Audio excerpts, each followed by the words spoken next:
వద్దక్క, ఇది కుక్కతో సమానం. దీన్ని చంపడం ఎందుకు? వదిలే అక్క, వదిలే అక్క.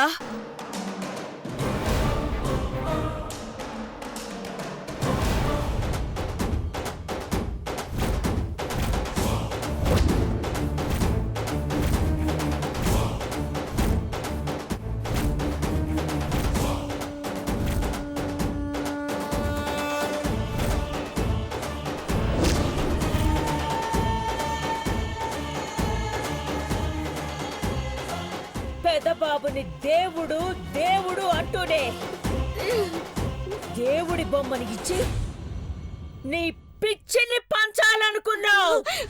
అమ్మగారు, నువ్వు బతకూడదు, బతకూడదు. లేదమ్మగారు. అఖిల వద్దు.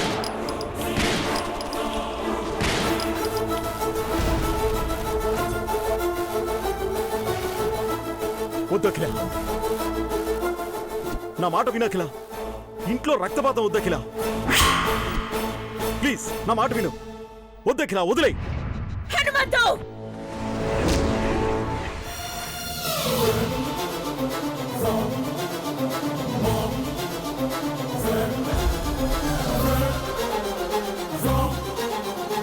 హనుమంతన్న, అమ్మగారు నిన్ను అర్జెంటుగా రమ్మంటున్నారు. అత్తగా వస్తున్నా.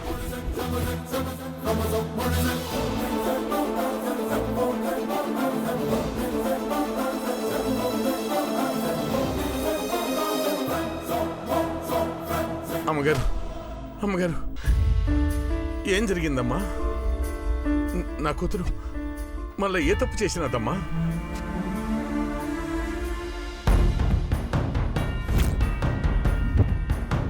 ఏం చేసిందో వింటే గుండె ఆగిపోతుందయ్యా హనుమంతు.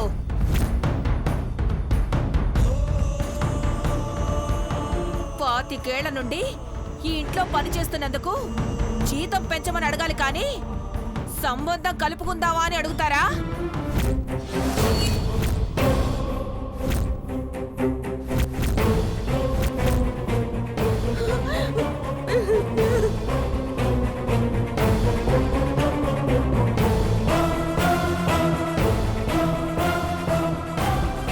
అఖిలక్క బావగారు నీకు వియ్యంకులు అవ్వాలని.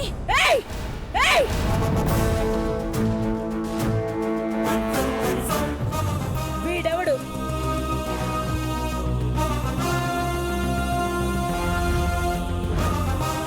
అసలు వీడెవడు? పొద్దున్న లేచి కారు కడిగి సెల్యూట్ కొట్టి మమ్మల్ని ఎక్కించుకునే డ్రైవర్. After all driver.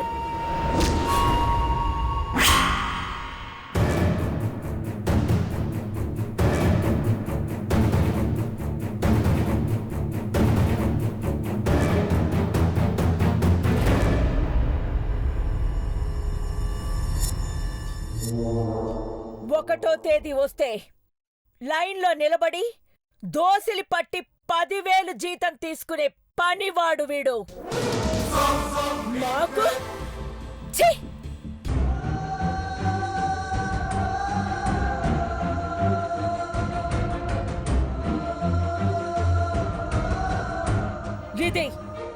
ఇదెవరు?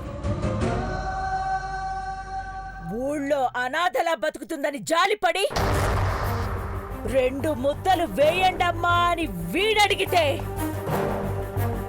8 కుక్కల్ని పెంచే మనం 2 పిల్లలకు అన్నం పెట్టలేమా అని తీసుకురమ్మన్నాను.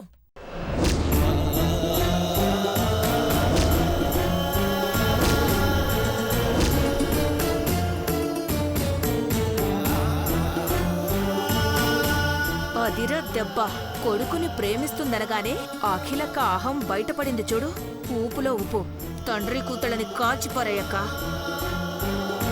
ఏటి చేసినవి పార్వతి? నీ కూతురు పెదబాబుని ప్రేమిస్తున్నట్టు లవ్ సింబల్ వేసిందయ్యా.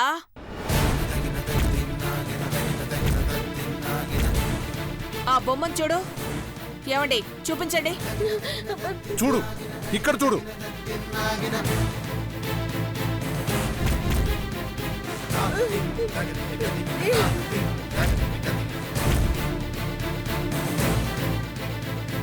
కృష్ణుడు బొమ్మ దగ్గర దేవ అని, రాధ బొమ్మ దగ్గర పార్వతి అని రాసి మధ్యలో ప్రేమిస్తున్నాను అన్నట్టు లవ్ సింబల్.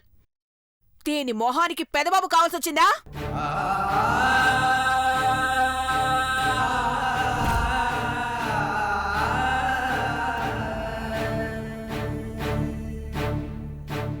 ఒక్క బుల్లెట్ దీని కంఠంలో దిగాల్సింది. మీ అయ్యగారు అడ్డుపడి దాన్ని కాపాడారు హనుమంతు. ఇంకో బుల్లెట్ దాని గుండెల్లో దింపొచ్చు.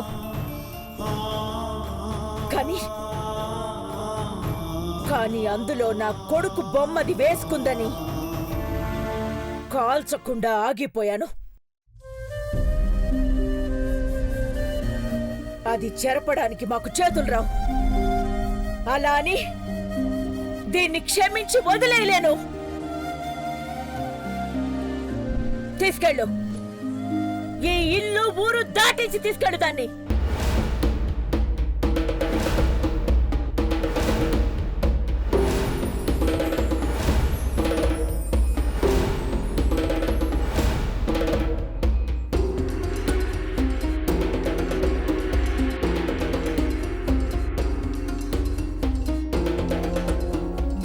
ఐదేళ్లు విశ్వాసంగా ఉన్నావని నీ మీద జాలేసి దీనికి ప్రాణభిక్ష పెడుతున్నాను.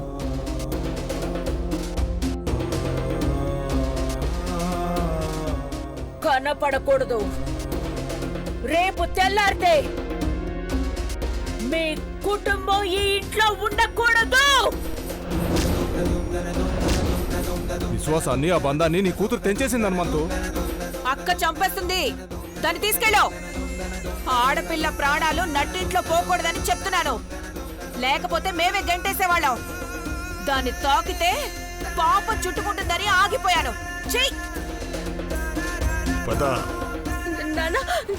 మాట్లాడకే, సంపెత్తారో.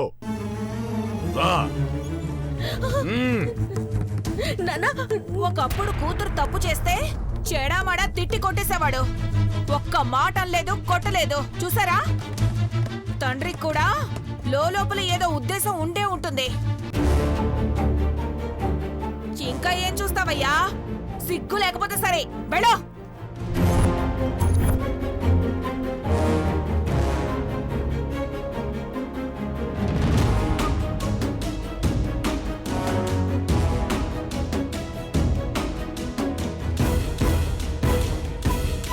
ఒక్క నిమిషం.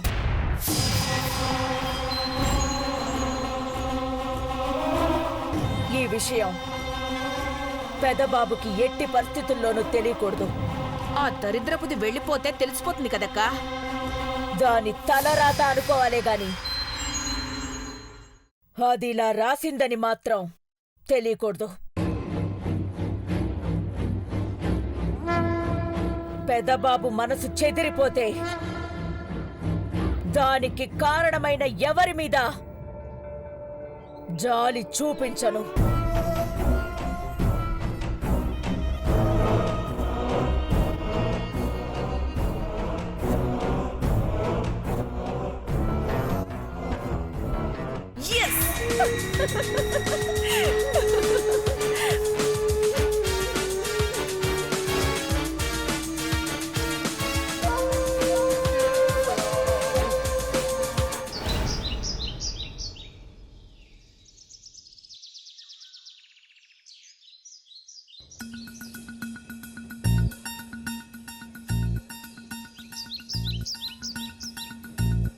అమాయకత్వంతో నువ్వు వెచ్చుకునే వేల శబ్దం, నా హృదయ స్పందనకు సంగీతం. ఆనందంతో నువ్వు వేసే అడుగుల ఆరాటం, నా ప్రేమ దారికి సోపానం. సప్తస్వరాల శృతి, నా పార్వతి.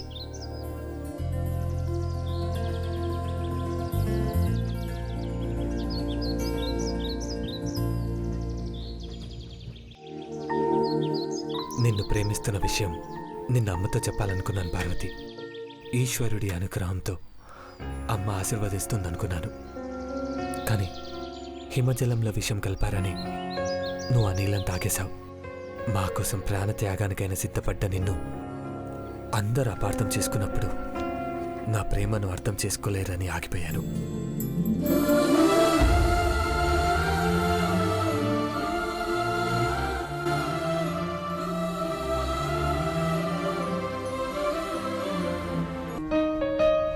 చెప్తాను పార్వతి, నిన్ను ప్రేమించానని, నిన్ను పెళ్లి చేసుకుంటానని, నిన్ను ఇంటి పెద్ద కోడలు చేయమని అమ్మతో నాన్నతో అందరితో చెప్తాను. నా పుట్టినరోజులోపు పార్వతి పని మనిషి కాదు, నా మనిషి అని చెప్పేస్తాను.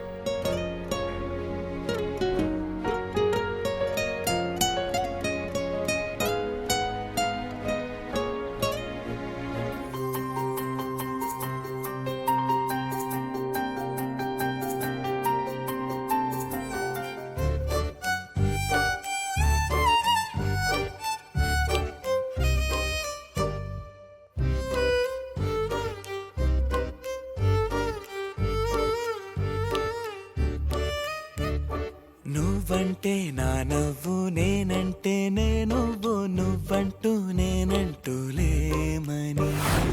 అవునంటూ మాటివ్వు, నిజమంటూ నేను లేరాని దూరాలిను పోనని.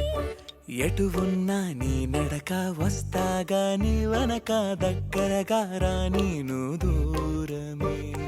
నీ వేసే ప్రతి అడుగు ఎక్కడికో నువ్వు అడుగు, నిలుచున్నా నీ వైపే చేరేనులే.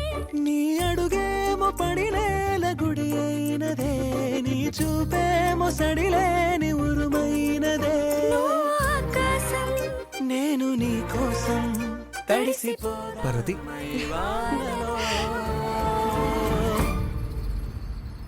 ఈ చినుకు ఆ మేఘం గిడిపోవసలే, సూర్యుడితో జత కట్టి ఇప్పుడే నీ గురించి అనుకున్నాను పార్వతి.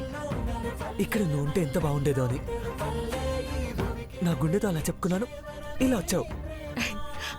మీరు నన్ను తలుస్తారనిపించే వచ్చేసాను పెద్దబాబు గారు.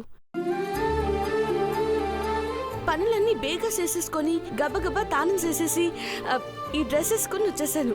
ఎట్టున్నాను పెద్దబాబు గారు? ఇన్నాళ్ళు ముద్దమందారంలా ఉన్నావనేవాణ్ణి, ఇప్పుడు ముద్దమందారమే వచ్చి ఎలా ఉన్నావంటే ఏం చెప్పను?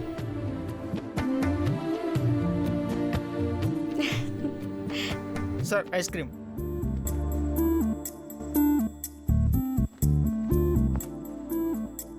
కప్పులో ఇట్టినారు ఇటు పెద్దబాబు గారు. ఐస్ అంటే పుల్లుకుంటది కదా, ఇక్కడ పుల్ల ఐస్ దొరకదు పార్వతి. మరెట్టా తినేది? పట్టుకోవడానికి పుల్లుంటే బాగుంటది. పట్నం పద్ధతులు నాకు తెలీవు. ఇదిగో స్పూన్ తీసుకొని ఇలా ఇలా తినాలి. చెంచం ముంచి తినాలా? రామచంద్ర, తినడంలో కూడా ఎన్ని చిత్రాలున్నాయా?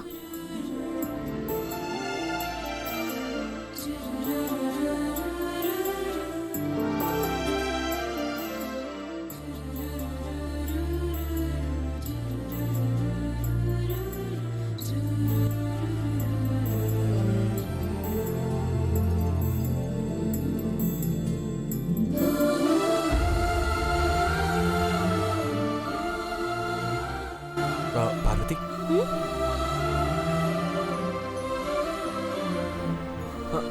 ఇక్కడ చూడు.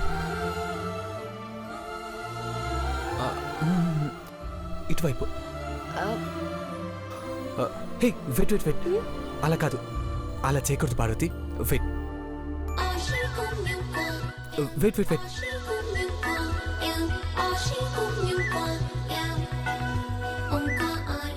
దేవా,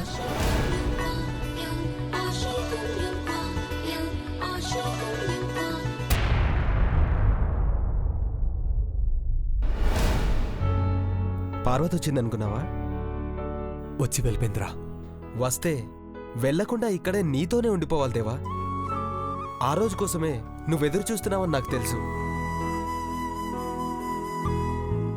ప్రతి సంవత్సరం నా బర్త్డే ఎప్పుడెప్పుడు వస్తుందా అని ఎదురు చూస్తున్న వాళ్ళందరూ ఈసారి నేను పార్వతిని ప్రేమిస్తున్న విషయం ఏ రోజు చెప్తానని ఎదురు చూస్తున్నారు. ఆంటీ నీ మనసులో ఏముంది అని అడిగినప్పుడు ఒక్క మాట పార్వతి ఉందని చెప్తే అయిపోయేది కదా. అయిపోయి ఉండేది. అలా కాకూడదనే చెప్పలేదు. నా ప్రేమ ఆగిపోరాదు, నాలోని ప్రేమ అయిపోరాదు. పార్వతితో కొత్త జీవితాన్ని మొదలు పెట్టాలనుకున్నాను, కానీ ఈ జీవితం అక్కడితో ఊహించని మలుపుని తీసుకోవాలనుకోలేదు. ఎక్స్క్యూజ్ మీ సార్, ఈ రెస్టారెంట్కి వచ్చిన ఒక కస్టమర్ తన సంతోషాన్ని పంచుకోవడానికి అందరికీ చాక్లెట్ పంచిపెట్టమన్నారు సార్. తీసుకోండి సార్. Thank you. తీసుకోండి. Thank you. Welcome sir. చూసావా జానీ, పార్వతి గురించి చెప్పగానే తీయని వేడుక చేసుకోమన్నట్టు చాక్లెట్ ఇచ్చారు. ఎవరో కస్టమర్. Have it.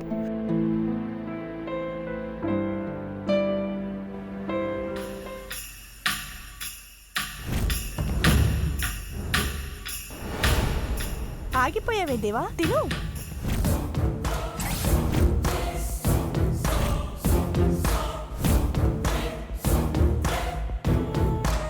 ఆ కస్టమర్ నువ్వైతే కాదు కదా? Yes, it's me. What happened Deva? నువ్వు వాటర్ తాగాలన్నా నీ పిఏనో బాడీ గార్డో చెక్ చేసి ఇచ్చేవాళ్ళు. అలాంటిది నిరాడంబరంగా బ్రతకాలని అన్నిటినీ వదులుకున్నావు. ఇప్పుడు నేను చాక్లెట్ ఇస్తే వదిలేసావు. కొంపతీసి దీన్ని కూడా చెక్ చేయాలా దేవా? నువ్వు అమృతం పంచిన నీ చేతులు దాటొచ్చిందంటే అది మా దృష్టిలో విషంతో సమానం. అలా అంటే నేనెంత బాధపడతాను దేవా. ఇంకా నా పట్ల ద్వేషం ఉంటే ఎలా? మన పెళ్లి ఆగిపోయి 89 రోజులైంది. రేపటితో ముచ్చటగా 3 నెలలు పూర్తవుతుంది. కానీ మన ఇద్దరి ముద్దు ముచ్చట మాత్రం తీరలేదు.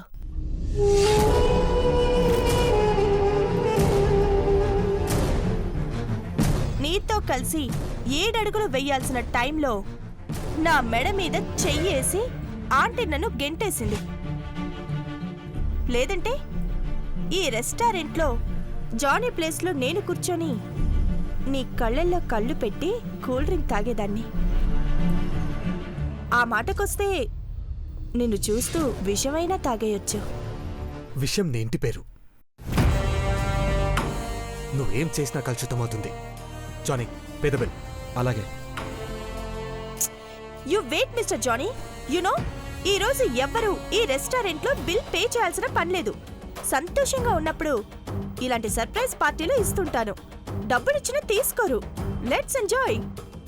తీసిన డబ్బు మళ్ళీ వెనక్కి పెట్టే అలవాట్లేదు. బిల్లు తీసుకోకపోయినా ఎంతుంటే అంత టిప్గా పెట్టే జానీ. ఓకే.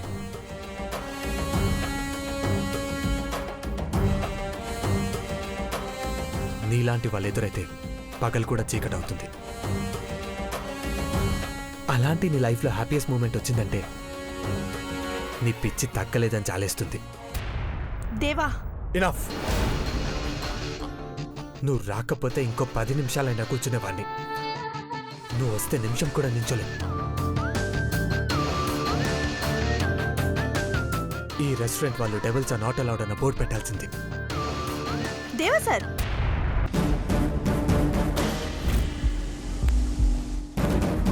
ఆగుతారు సార్, నాకు తెలుసు.